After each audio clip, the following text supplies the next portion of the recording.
সংসদীয় কমিটির বৈঠকের খবর জানাতে যুক্ত হচ্ছেন সহকর্মী সবুজ মাহমুদ। সবুজ, সংসদ কমিটির প্রথম বৈঠকের ব্রিফিংয়ে আর কি বললেন সভাপতি, বিস্তারিত জানাবেন।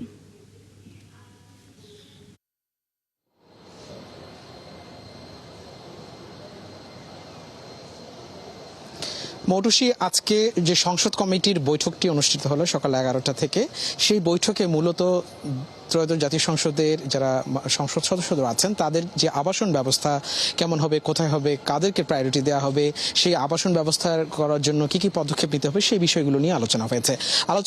সংসদ সদস্যদের জন্য যে চিকিৎসা ব্যবস্থা, সেই চিকিৎসা ব্যবস্থার যে সমস্যার দিকগুলো আছে, বলছিলেন যে চিকিৎসা সরঞ্জাম, কার্ডিয়াক সিস্টেম এবং মরদেহ বহনকারী যেসব অ্যাম্বুলেন্স আছে, সেই অ্যাম্বুলেন্সগুলোতে প্রয়োজনীয় সুযোগ সুবিধা না থাকার কারণে সেইগুলোকে কিভাবে আবার আপডেট করা যায়, সেই বিষয়গুলো নিয়ে এই সংসদ কমিটি আলোচনা হয়েছে।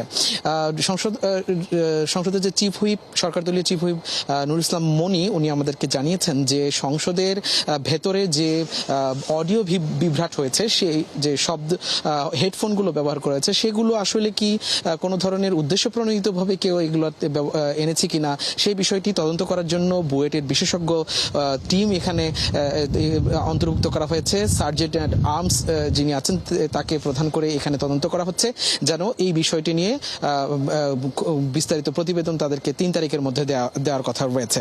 এবং এছাড়াও সংসদ সদস্যদেরকে যেন সংসদীয় এলাকার কাছাকাছি জায়গায় আবাসন ব্যবস্থা নিশ্চিত করা যায়, সেই বিষয়ে প্রয়োজনীয় ব্যবস্থা নেওয়ার জন্য আজকে সংসদীয় যে কমিটি আছে, সেই কমিটির বৈঠকে সিদ্ধান্ত হয়েছে। আমরা চিফ হুইপের কাছে জানতে চেয়েছি যে এই বিষয়ের যে কোনো ষড়যন্ত্র হয়েছে কিনা, সেই বিষয়ে উনি কিন্তু ইঙ্গিত দিয়েছেন। তো এই ছিল সংসদ থেকে সবশেষ খবর। ধন্যবাদ সবুজ আপনাকে। দর্শক, সংসদ ভবন এলাকা থেকে যুক্ত ছিলেন সহকর্মী সবুজ মাহমুদ।